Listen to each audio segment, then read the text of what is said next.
ফরিদপুরের নগরকান্দায় মালয়েশিয়া প্রবাসীকে অন্ডকোষ থেতলিয়ে হত্যার অভিযোগ। ফরিদপুর প্রতিনিধির তথ্যে চিত্রে বিস্তারিত।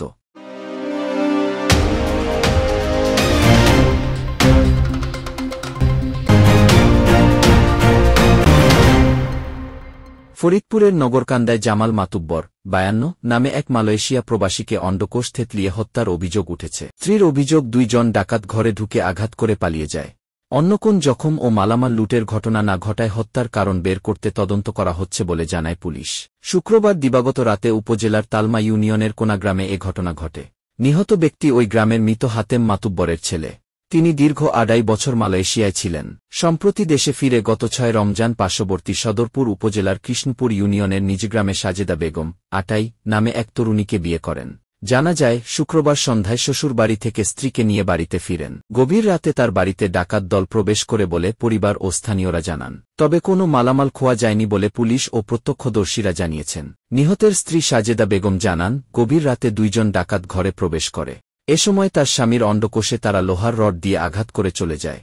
পরে গুরুতর অসুস্থ অবস্থায় ফরিদপুর মেডিকেল কলেজ হাসপাতালে নিয়ে গেলে কর্তব্যরত চিকিৎসক মৃত ঘোষণা করেন। বিষয়টি নিশ্চিত করে শনিবার ফরিদপুরের সিনিয়র সহকারী police super circle Nagarkanda Asaduzzaman Shakil জানান, প্রাথমিকভাবে ধারণা করা হচ্ছে গভীর রাতে জামালের ঘরে 2 জন চোর বা ডাকাত ঢুকে তার অন্ডকোষে আঘাত করে হত্যা করে। তাকে হত্যার সময় ঘরে বাহিরে আরও লোকও থাকতে পারে। ঘটনাটি দুঃখজনক।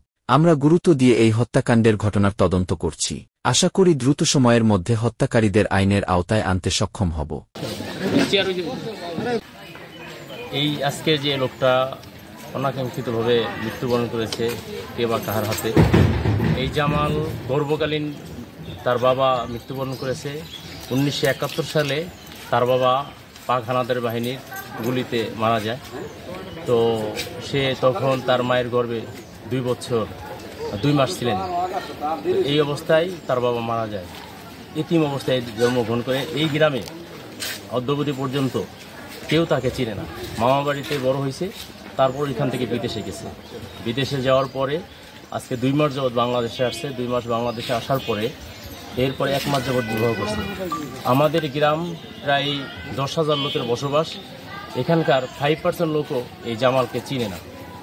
এবং আমাদের যে ধারণা, আমি এই গ্রামে একজন নাগরিক হিসেবে, এই গ্রামে একজন বসবাসকারী হিসেবে আমার যেটা ধারণা, এই গ্রামে তার কোনো শত্রু নাই।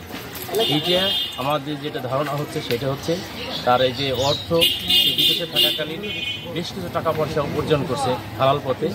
একমাত্র ধারণা যে এই অর্থই তার মূল কারণ হইতে পারে। এই অর্থটাকে গ্রাস করার জন্যই হয়তো এই ধরনের ঘটনা ঘটাইতে পারে। এটা আমরা ঘটনাস্থল পরিদর্শন করলাম। আমরা প্রাথমিকভাবে যেটুকু ধারণা করতে পারছি, এটা আসলে পূর্ব শত্রুতার জেল ধরে হতে পারে। আবার হচ্ছে ডিসিস্ট যিনি মারা গেছেন, আমরা জানতে পারছি উনি দীর্ঘদিন যাবৎ প্রায় 15 বছর মালয়েশিয়ায় থাকেন। তো গত ঈদের হচ্ছে এই রমজানের 15 দিন আগে, 15 দিন পূর্বে হচ্ছে দেশে ফিরেছেন, আমাদের কাছে আছে। তো পূর্ব শত্রুতার যে কোনো হতে পারে। আবার বাড়িতে যে অর্থ সম্পদ আছে, জুয়েলারিস আছে, এগুলো নেওয়ার জন্য হতে পারে। আমরা এখন পর্যন্ত যতটুকু জানতে পারছি, 2 জন ওই বাড়িতে হচ্ছে তার ঘরে প্রবেশ করেছিলেন। ঘরে প্রবেশ করে তার যে প্রাইভেট অর্গান আছে অন্ডকোষে আঘাত করে এই ঘটনাটি ঘটে। তো এখন পর্যন্ত আমাদের তদন্ত কার্যক্রম অব্যাহত আছে। আমরা খুব শীঘ্রই এটা বের করতে পারবো।